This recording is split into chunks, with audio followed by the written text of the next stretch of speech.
বছর ঘুরলেই রাজ্যে বিধানসভা নির্বাচন। তার আগে জীবিত ও মৃত ভোটার নিয়ে তরজা শুরু হয়েছে বীরভূমের সিউড়ি বিধানসভা এলাকায়। অভিযোগ, ভোটার তালিকায় নাম থাকা ৩৭২ জনকে মৃত হিসেবে দেখানো হয়েছে। বিষয়টি জানতে পেরে তৃণমূল কর্মীরা বাড়ি বাড়ি গিয়ে তাদের খোঁজ করেন।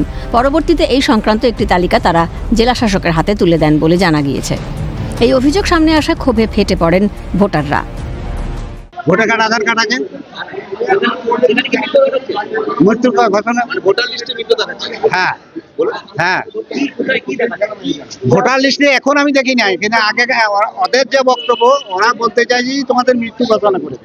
আমরা জীবিত থাকতে আমাদের মৃত্যু বলে ঘোষণা হলো কেন, এইটাই আমরা চাই। যে আমরা এখনো পর্যন্ত পায়ে হেঁটিয়ে গতর খাটি নিয়ে খেতে, তার সঙ্গে আমাদেরকে মৃত্যু বলে ঘোষণা করলে তার মানে রই বাকি। গোটা বিষয়টি নিয়ে সরব রাজ্যের শাসক দল।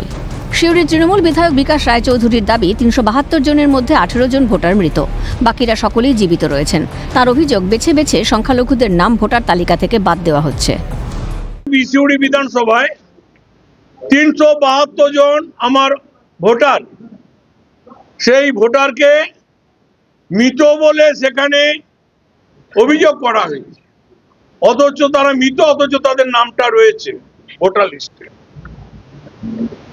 এবং আমরা খুশি, ইলেকশন কমিশনার আমাদের যারা এখানে রয়েছেন জেলা ভিত্তিক, তারা এটা তদন্ত সাপেক্ষে দেখেছেন না একটা লোকও ৩৭২ জনের মধ্যে ১৮ জন লোক মৃত আছে আর বাকি সব মানুষ জীবিত আছে। তাদের বিরুদ্ধে অভিযোগ করা হয়েছিল, তাদের মধ্যে সবাই হচ্ছেন সংখ্যালঘু সম্প্রদায়ের মানুষ। এটা আমাদের কাছে মনে করি বিজেপির একটা বড় ষড়যন্ত্র। যদিও তৃণমূলের তোলা এই অভিযোগকে উড়িয়ে দিয়েছে পদ্ম শিবির। বিজেপির বীরভূম সাংগঠনিক জেলার সভাপতি ধ্রুব সাহার পাল্টা দাবি, ভুয়ো ভোটার বা মৃত ভোটারদের দিয়ে ভোট বৈতরণী পার করতে চাইছে রাজ্যের শাসক দল।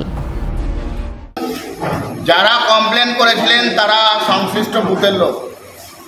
সিউড়ির বিধায়ক যদি মনে করছেন যে বাকি সমস্ত লোক বেঁচে আছে, নির্বাচন কমিশনের সাইট খোলা আছে, প্রসেস জানা আছে ওনার, উনি বিধায়ক, আইনের পথে যাবেন। তবে আমরা মনে করি যে বিভিন্ন জায়গায় তৃণমূল ভুয়ো ভোটার, মরা ভোটারদেরকে অ্যাক্টিভ করছে এবং তাদেরকে দিয়ে ভোট বৈতরণী পার করছে। ভোটার তালিকা থেকে জীবিত ভোটারদের নাম বাদ দেওয়ার বিষয় নিয়ে বীরভূম জেলায় শুরু হয়েছে রাজনৈতিক চাপানুতর। স্বভাবতই প্রশ্ন উঠছে যে নির্বাচনের এত আগে এই ইস্যু নিয়ে কেন সুর চড়াচ্ছে ঘাসফুল শিবির? পায়ের তলার মাটি সরে যাওয়ার আশঙ্কা, প্রশ্ন ওয়াকিবহাল মহলের। ভোলানাথ চক্রবর্তীর রিপোর্ট, ক্যালকাটা নিউজ।